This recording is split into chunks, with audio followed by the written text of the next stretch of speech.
রাজনীতিটা তো সহজ পথ নয়, it's not bed of roses. গোলাপের পাপড়ি ছড়ানো থাকে না, এখানে অনেক সমস্যা থাকে, সেটাই রাজনীতি। এতে হতাশ হওয়ার কিছু নেই। আমরা বিশ্বাস করি ভিন্ন মত থাকবে, বহুমাত্রিক মত থাকবে। কেউ গণতন্ত্রে বিশ্বাস করবে, কেউ সমাজতন্ত্রে বিশ্বাস করবে, কেউ আপনার ওয়েলফেয়ার স্টেটে বিশ্বাস করবে। সবগুলোকে মিলিয়ে আমরা একটা রেইনবো স্টেট, একটা রামধনু যেভাবে অনেকগুলো রং নিয়ে ওঠে, সেরকম একটা রাষ্ট্র নির্মাণ করতে অনেক আগেই আমাদের দেশের নেত্রী বেগম খালেদা জিয়া সেই স্বপ্ন দেখেছিলেন। আমাদের ভারপ্রাপ্ত চেয়ারম্যান জনাব তারেক রহমান 31 দফা দিয়েছেন। সেই 31 দফার মধ্যে প্রতিটি কথা, আজকে যে সংস্কারের প্রশ্নটা উঠছে, সংস্কার যে প্রস্তাবগুলো আসছে, তার প্রত্যেকটি প্রস্তাব আমরা 2022 সালে দিয়েছি। বন্ধুগণ, আমি সেই বিষয়ে তর্ক বিতর্ক করতে চাই না। আমার কতজন শহীদ হয়েছেন, আমার কতজন নিহত হয়েছেন, আমরা কত ত্যাগ স্বীকার করেছি, কারা কি কাজ করেছি, এই বিতর্কে আমি যেতে চাই না। কারণ ওটা আমার কাছে মনে হয় এরকম স্বার্থপরতার একটা ব্যাপার আছে। আমার দায়িত্ব হচ্ছে জাতিকে আমাকে উপরে তুলতে হবে।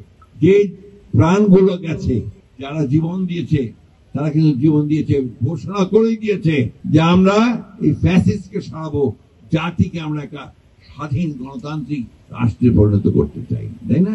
সেই জন্যে আমাদের লক্ষ্য একটাই, সেটা হচ্ছে যে আমরা একটা সত্যিকার অর্থে একটা উদারপন্থী গণতান্ত্রিক রাষ্ট্র নির্মাণ করতে চাই। আমরা নতুন বাংলাদেশ চাই, পরিবর্তন চাই। আমরা দুর্নীতি চাই না, ঘুষ চাই না, আমরা হত্যা চাই না, নির্যাতন চাই না।